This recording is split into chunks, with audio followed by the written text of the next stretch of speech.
docteur Catherine Bonnet, je suis pédopsychiatre. J'ai travaillé en France comme pédopsychiatre, je ne me souviens même plus du début, autour des années 70, 60 par là, 70 jusqu'en 2002. Et donc je voulais être médecin à l'âge de 6 ans. J'ai jamais changé d'avis. J'avais vraiment un grand souhait de vouloir soigner les enfants. Et donc, une fois que j'ai fait mes études de médecine, j'hésitais entre pédiatrie et pédopsychiatrie.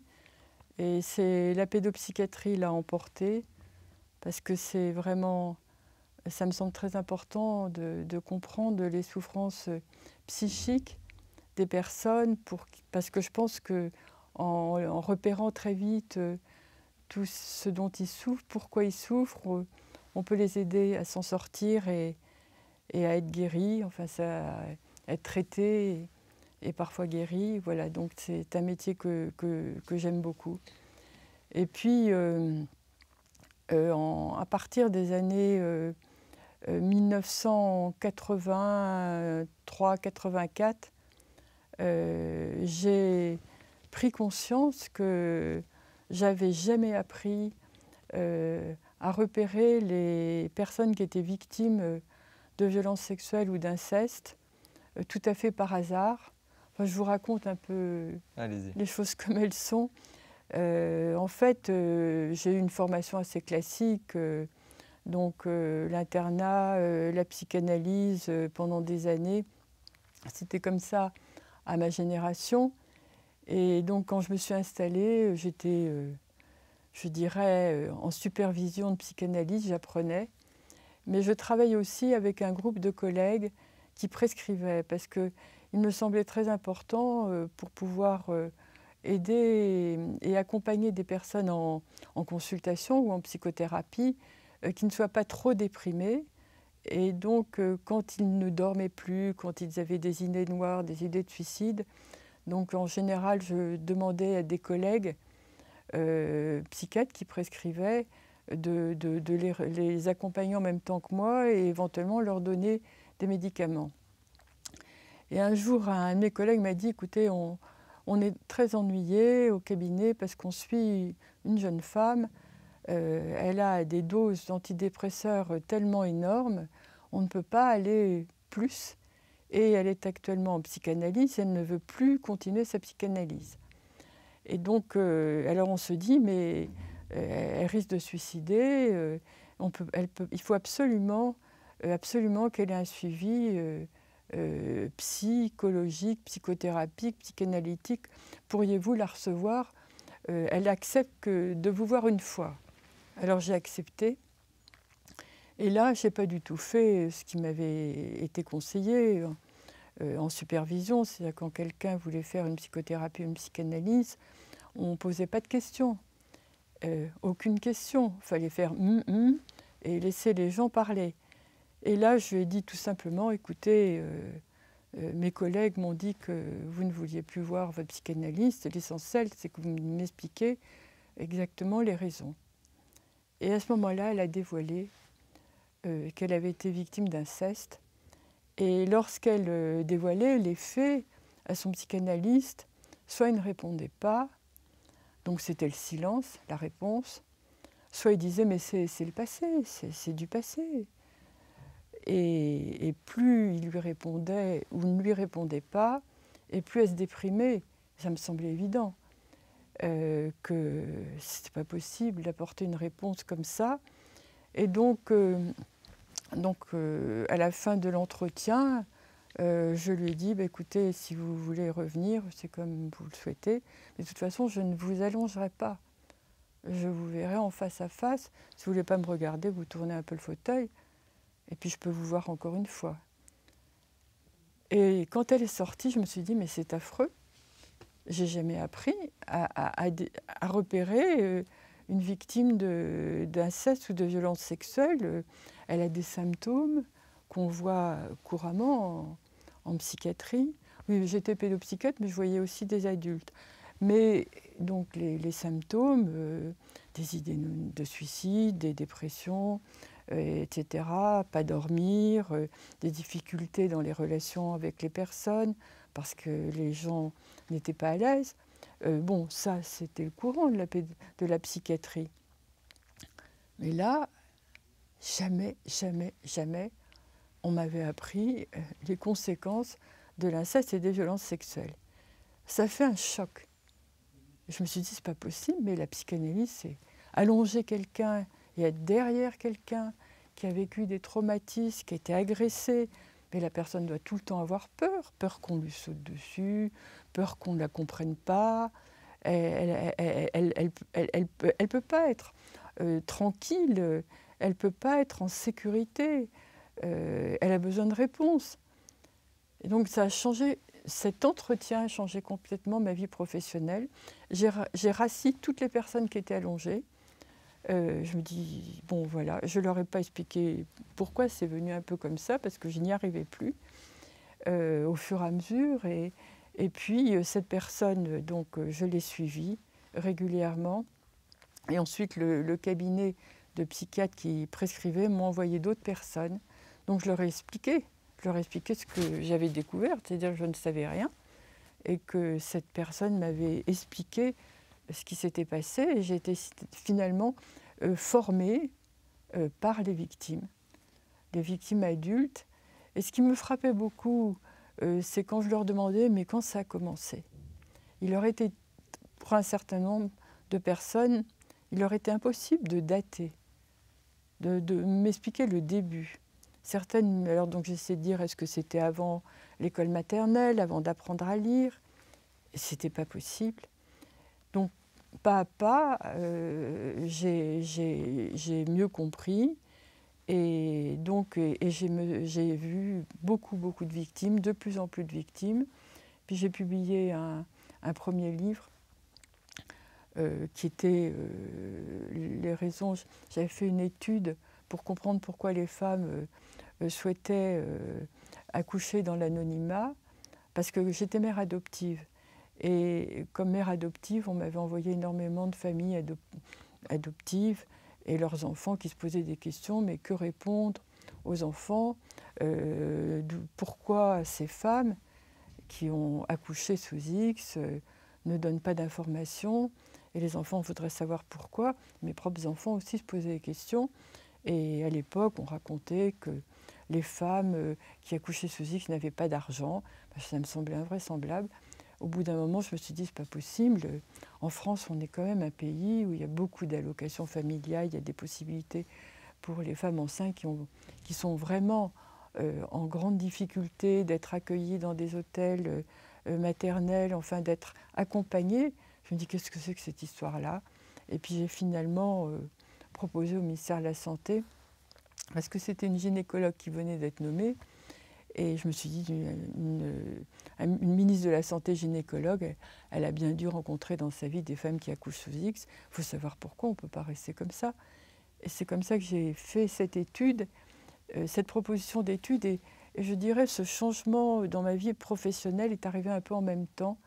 C'est-à-dire que le fait d'avoir entendu la souffrance d'adultes qui avaient été victimes dans l'enfance et toutes leurs difficultés, toutes leurs douleurs dans la vie, dans tous les domaines, pas simplement sur le plan de la santé, mais également sur le plan des relations, sur le plan des relations affectives, sur le plan des relations professionnelles. Ça m'a aidé à cheminer et à me poser des questions sur le fait de ne pas pouvoir devenir mère. Et quand j'ai rencontré ces femmes, tout de suite, je me suis aperçue qu'en fait, elles avaient un déni de grossesse et que comme elles ne découvraient leur grossesse au-delà des termes qui permettent de faire le choix d'une IVG ou pas, à ce moment-là, c'était un drame de se dire qu'on est enceinte à 5, à 6 mois, voire plus, et qu'il faut faire face à une maternité qui n'est pas une maternité choisie. Et donc, toutes ces femmes-là, j'ai posé des questions, parce que ce déni de grossesse, c'était important. Je ne pouvais pas les laisser repartir, je les voyais une fois ou deux fois. Bon, c'était une étude, ce n'était pas un suivi, mais humainement, je ne pouvais pas les laisser partir comme ça et me dire qu'elles risquaient de faire un nouveau déni de grossesse après un accouchement, qu'il fallait qu'elles puissent accoucher dans des bonnes conditions. Et je me suis aperçue comme ça que la possibilité d'accoucher gratuitement et sans décliner son identité permettait de dévoiler des violences vécues, des violences dans l'enfance, des violences par un partenaire. Elles étaient enceintes par un partenaire où elles avaient peur de leur famille. Et donc voilà. Et finalement, j'ai eu un autre aspect des conséquences traumatiques des violences sexuelles et des violences de l'enfance sur la maternité, sur les difficultés à devenir mère, parce que quand elles avaient été si maltraitées dans leur corps, gérer une contraception, prendre soin de soi, imaginer qu'un jour elles seraient enceintes, c'était impensable. Voilà, donc, et c'est ensuite avec ces deux je dirais, expériences cliniques, lorsque j'ai publié les résultats de cette étude dans un premier livre, à ce moment-là, j'ai reçu des victimes de tous les âges, et notamment des tout petits enfants. Et j'étais vraiment impressionnée par ces tout petits enfants, ces capacités à pouvoir exprimer, en dépit des interdits de parler, des menaces, la manière dont ils pouvaient faire confiance après avoir observé. C'est-à-dire, je les recevais seuls, sans la présence de leurs parents, et la manière dont ils se comportaient, s'ils pouvaient tester ma confiance, ils m'envoyaient des perches. Enfin, c'était très touchant. Et donc, c'est des enfants tout petits m'ont dévoilé des violences sexuelles incestueuses ou des violences qui n'étaient pas incestueuses, avec leurs petits mots. Et c'est ça toute la problématique, c'est de faire des signalements avec des mots d'enfants, avec bien entendu des symptômes que j'avais appris à repérer avec les adultes, puisque ça fait des années que ces adultes avaient des symptômes, mais les petits mots d'enfants, et donc j'ai fait des signalements. Du coup, comment finalement, au travers de ces enfants, vous avez aussi pu apprendre à déceler tel ou tel cas? Est-ce que c'est du coup, comme vous l'expliquez, vraiment par rapport justement par rapport aux adultes, à ces femmes enceintes, que vous avez pu ensuite répercuter tout ce travail qui avait été effectué sur ces jeunes enfants? Ah oui, moi... Ou est-ce Oui. que par rapport à est-ce que les jeunes enfants vous ont aussi appris davantage à déceler peut-être d'autres symptômes auxquels vous n'auriez pas pensé? Et du coup, une autre question aussi par rapport à ce que vous disiez au début, est-ce que lorsque vous êtes engagé dans ce cursus de fac de médecine et ensuite dans ce cursus cursus des enfants, enfin en tout cas de la psychiatrie et donc de la pédopsychiatrie, vous vous attendiez à l'ampleur d'un tel phénomène? Alors, je peux vous dire tout de suite, non. L'ampleur que j'allais être confrontée à des suspicions de délits et de crimes sexuels, je n'avais jamais imaginé ça. Jamais de ma vie. Par contre, une des raisons pour lesquelles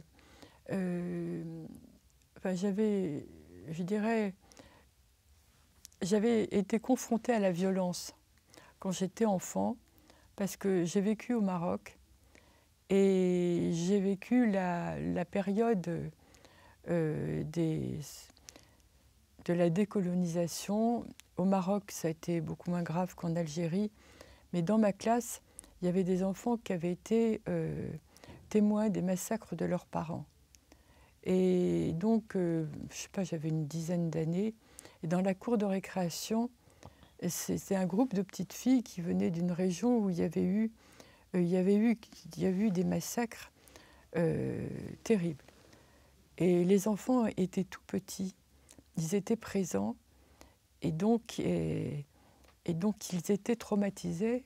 Je ne savais pas que c'était un syndrome psychotraumatique, mais elles répétaient en boucle à la récréation parce qu'elles n'avaient pas de soutien, elles ne bénéficiaient pas de thérapie adéquate.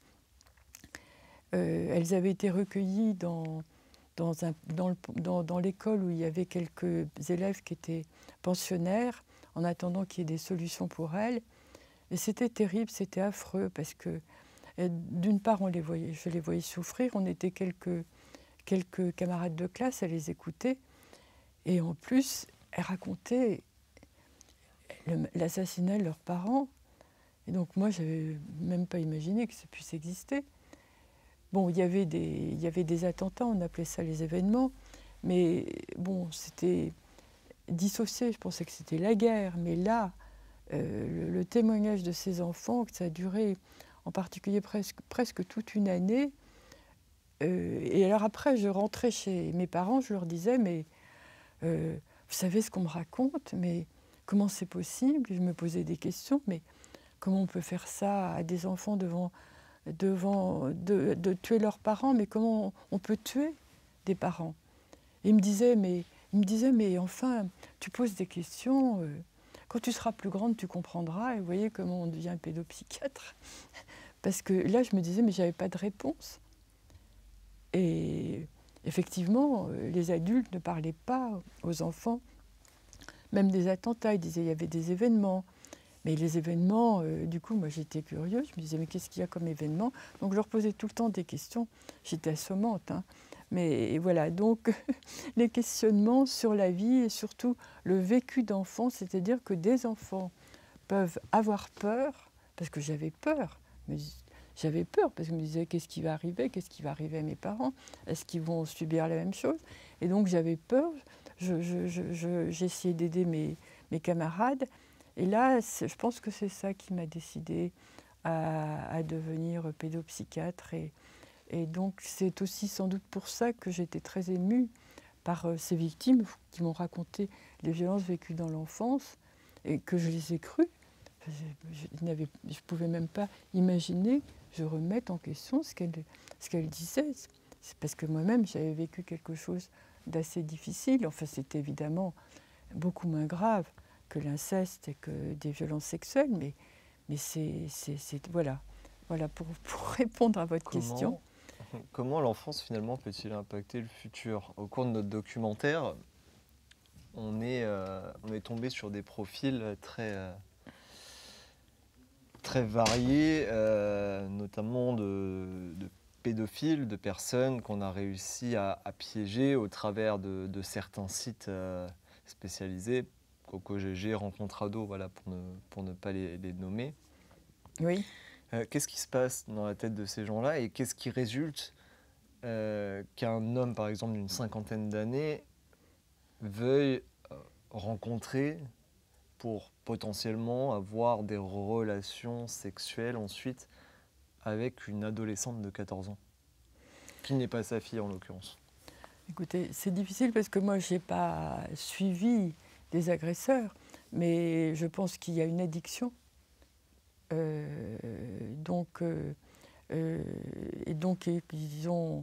Ils cherchent des personnes qui peuvent agresser, soit au sein de la famille, parce que quand même, la majorité des agressions se passent au sein de la famille, et que ce soit les parents, plutôt les pères, c'est majoritairement des pères, il y a parfois des mères, ou dans l'entourage, enfin par d'autres membres de la famille. Mais quand certains vont, donc effectivement, je pense que Internet favorise très certainement la possibilité. Avant qu'il y ait Internet, c'était les agressions qui étaient extrafamiliales, c'était à l'occasion de l'entourage, l'école, les loisirs. Donc dans la rue, c'était moins fréquent, beaucoup moins fréquent. On nous apprenait que le plus grand risque était dans la rue, mais en fait, c'était assez peu fréquent. C'est en général à l'occasion d'une pseudo-relation, hein, d'être amis. Ça, c'est pas, si vous voulez, les anglo-saxons appellent ça le grooming. C'est-à-dire que ce n'est pas dans la loi française d'ailleurs. C'est-à-dire qu'il y a l'intention d'agresser, mais qui est cachée derrière une séduction de la personne. Et c'est ça qui est très très difficile pour des jeunes qui sont seuls, qui ont envie d'amis, qui ont envie de relations. Alors ils font les gentils, comme disent les petits-enfants, ils font les gentils. Les adolescents sont séduits, pensent qu'ils vont avoir des amis, quelqu'un d'un peu plus âgé qui va être gentil avec eux, et donc sont des personnes qui sont trop seules, ne sont pas, à mon avis, suffisamment entourées par leurs parents, ou alors parfois à l'adolescence, c'est aussi difficile parce que les adolescents ne disent pas tout le temps à leurs parents leur souhait d'amour, leur espoir d'amour, leur espoir d'une vie affective, etc. Et ces personnes-là qui agressent, c'est redoutable parce qu'ils font les gentils, ils sont aimables, ils sont agréables, et puis après, ils agressent. Mais c'est vraiment l'intention, ils font ça avec l'intention sexuelle d'agresser. Et on n'a pas en France, dans la législation française, n'est pas suffisante, parce que ce qui est décrit, c'est la personne qui brutalement agresse. Il y a ces formes-là. Et en particulier, ces formes-là sont connues. L'agresseur va immédiatement agresser une personne qu'elle a repérée. Mais le pire, c'est quand ils font les gentils, quand ils commencent à faire les amis, les amoureux, et qu'ensuite ils agressent parce qu'ils deviennent brutaux après. Mais la culpabilité de la personne est terrible. Déjà, quand il y a une agression brutale, l'enfant se sent tout le temps coupable. L'enfant, quand je dis l'enfant, c'est l'enfant de 0 à 18 ans. C'est quel que soit l'âge, l'enfant se sent coupable, il se sent honteux. Et d'ailleurs, c'est l'agresseur qui s'arrange pour dire toujours des mots pour culpabiliser. C'est une manière de les faire taire. Mais là, quand il y a eu une approche progressive pour être amis, pour les faire sortir, pour commencer une relation, alors la culpabilité est énorme. C'est encore plus difficile de pouvoir dévoiler et même prendre conscience qu'il y a eu une stratégie. La stratégie, c'est l'intention cachée d'agresser en faisant du boniment. Comment va se passer finalement l'accompagnement d'enfants victimes de ces violences? Quel va être votre rôle? Si vous voulez, à partir du moment où un enfant qui est venu avec des symptômes, parce qu'il y a tout le temps des conséquences avec des symptômes, et la plupart d'entre eux ne sont pas spécifiques, sauf les comportements sexualisés des enfants petits. Ça, je pourrais peut-être en parler un peu plus longuement. Donc, ce qui compte, c'est que l'enfant puisse se confier une fois qu'il a expliqué ce qui le gêne, avec ces petits mots. Parce que je commence tout le temps un entretien avec les symptômes, ce qui les gêne, ce qui les font souffrir. Et puis je pose des questions. Parce que si on ne pose pas des questions à un enfant, qu'est-ce qui leur fait peur? Qu'est-ce qu'ils n'aiment pas? Est-ce qu'il y a des choses qu'ils voudraient dire, qu'ils n'osent pas dire? Voilà. Et déjà, dans des symptômes, parfois, ils ont des refus d'aller là, refus de faire ci, refus de boire un tel. Ce sont des perches qui tendent. Ça va être la même chose avec un adolescent? Ah oui.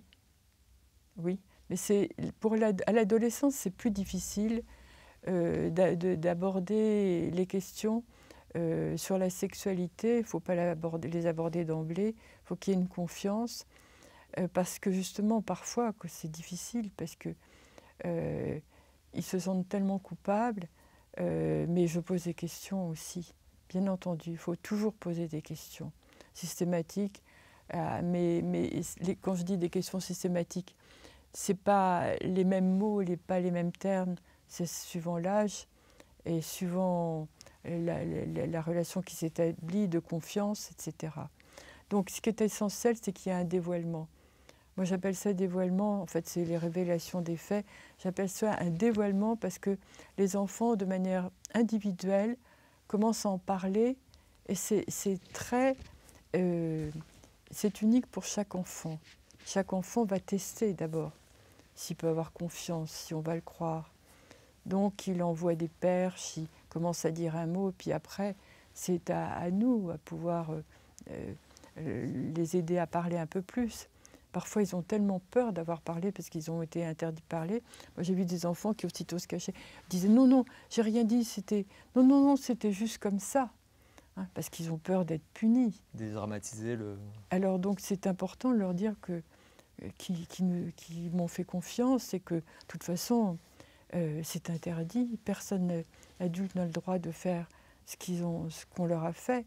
Et les adolescents, c'est important de montrer, de voir avec eux, selon ce qu'ils racontent, le moment où, surtout quand ils ont été approchés de manière séduisante, de faire le moment où l'agresseur a franchi justement ce que j'appelle le passage à l'acte, ce qui était interdit, qu'il n'avait pas le droit de faire. J'ai oublié quelque chose de vous dire. Ce qui est important, c'est de faire un signalement, c'est l'essentiel. Et du coup, qu'est-ce qui peut faire qu'un adolescent, finalement, une adolescente, une préadolescent,